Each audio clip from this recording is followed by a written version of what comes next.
السلام علیکم محترم عزتمن قدرمن مسلمانان ورونو ته د مفتی منیر شاکر او د ذاکر نائک خبري واري د مسلم او د بخاری شریف په باره کې د صحیح ستو مبارک او دا یقیني خبره ده بخاری زمون کتاب، مسلم زمون کتاب، نسائی زمون کتاب، ابن ماجه زمون کتاب او زمون خبره پکشتا، زمون خبره پکشتا، روغ خبره پکشتا، د رسول الله صلی الله علیه وسلم صحیح احادیث پکشتا.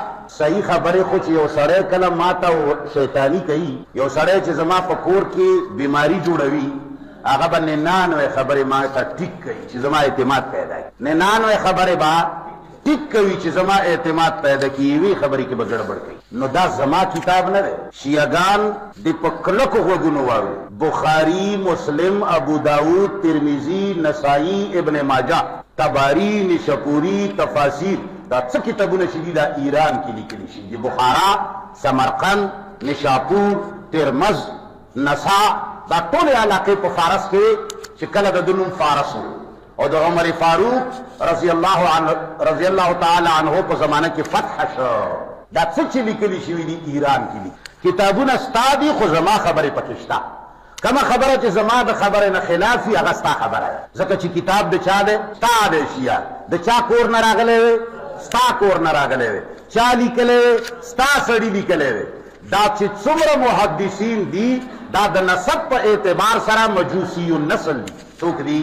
Thank you. बहन ने सवाल किया है कि उनने किताब पढ़ी, उसके अंदर बुखारी का हवाला दिया गया, मुस्लिम का, अहमद का, तिरमिजी का। वो ये जानना चाहती है कि ये किताबें ऑथेंटिक है या नहीं, कि वो सही है क्या नहीं। आपने कौन सी किताब पढ़ी मुझे पता नहीं, तो वो किताब के बारे में नहीं कह सकता हूँ, लेकिन अगर आपका सवाल है कि बुखारी, मुस्लिम, अहमद, तिरमिजी सही है क्या नहीं, हम कुरान में मानते हैं और मोहम्मद सल्लल्लाहु अलैहि वसल्लम की सही हदीस में मानते हैं। हदीस क्योंकि 1400 साल पहले हमारे पैगम्बर मोहम्मद सल्लल्लाहु अलैहि वसल्लम ने फरमाई थी।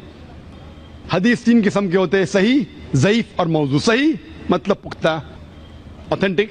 ज़ईफ मतलब वीक, मतलब कमजोर। मौजू मतलब गड़ी हुई, कंकॉक्टेड। जहां तक के सही मुस्लिम और बुखारी का सवाल है, ये दोनों किताबें सही मुस्लिम और बुखारी, उनमें से 100% जितने भी हदीसें हैं अल्हम्दुलिल्लाह सही है, दे ऑथेंटिक।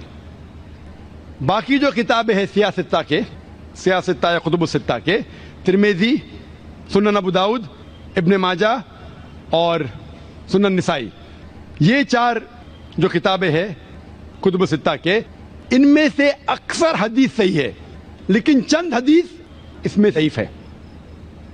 इनके बारे में एक बहुत बड़े आलिम शेख नासिरुद्दीन अल्बानी रहमतुल्लाह, उनने इन पे तहकीक की।